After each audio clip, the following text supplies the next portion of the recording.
जय श्री गणेश दोस्तों। हमारी आज की कहानी है ममता। कहानी अच्छी लगे तो प्लीज चैनल को सब्सक्राइब कर लीजिएगा। अब शुरू करते हैं कहानी। बहू, तुम्हारा आंचल देखो भीग रहा है। सीमा को भूख लगी होगी। चलो पूरा काम छोड़ दो, जाकर बिटिया को देखो। सविता जी ने अपनी बहू रुचि से कहा। अरे माँ, अगर उसे भूख लगी होती तो वह रोती ना। चुपचाप खेल तो रही है। जल्दी से काम निपटा लेने दीजिए।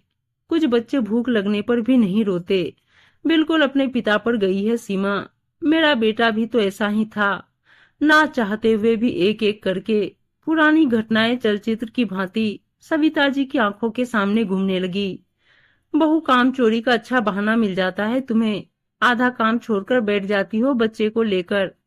सविता जी की सासू माँ विमला जी आज फिर उनको खरी खोटी सुना रही थी। माँ, मुन्ना बहुत देर से खेल रहा है। मुझे भी तकलीफ हो रही है। आप तो जानती हैं कि वह रोता नहीं है, भूखा खेलता रहता है, इसीलिए उसको लेकर बैठ गई थी। बस अभी उठकर काम निपटा लेती हूँ, आप चिंता मत कीजिए। शांत लहजे में सविता जी ने कहा। यह रोज का उपक्रम था। जैसे ही सविता जी मुन्ने को अपने आंचल में लेकर बैठती, विमला जी का बड़बड़ाना शुरू हो जाता। एक दिन घर में मेहमान आए हुए थे। उस दिन तो हद ही हो गई। पूरे 3 घंटे से मुन्ना सविता जी से दूर था। सविता जी की छातियां दर्द देने लगी थी।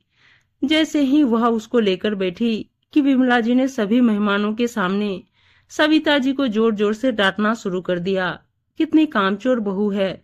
मालूम है कि घर में मेहमान आए हुए हैं, लेकिन फिर भी काम से जी चुराकर बैठ गई बच्चे को लेकर। आज तो सविता जी को भी गुस्सा आ गया और उन्होंने सभी के सामने मुन्ने को गोद से उतार दिया और गुस्से से कहा कि संभालो अपने पोते को। आज के बाद मुझसे उम्मीद मत रखना कि अब मैं उसको अपनी ममता के आंचल में लूंगी। आपको जैसे पालना है उसे पालो। आपको काम से मतलब है ना। अब कभी मैं मुन्ने को लेकर नहीं बैठूंगी।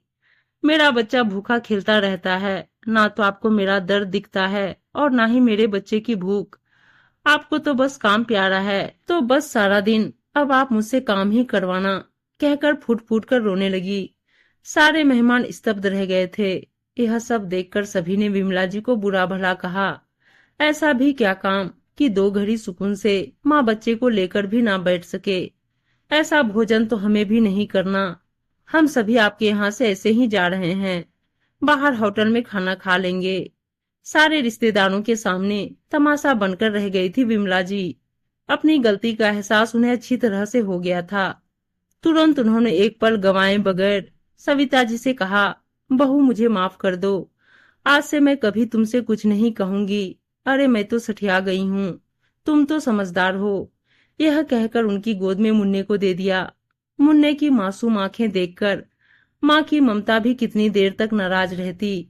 भींचकर सीने से लगा लिया था सविता जी ने मुन्ने को।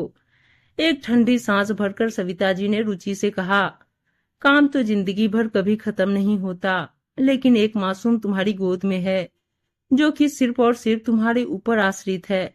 सबसे पहला कर्तव्य तुम्हारा उसका ख्याल रखने का है। इसीलिए इस बात का तुम हमेशा ख्याल रखना।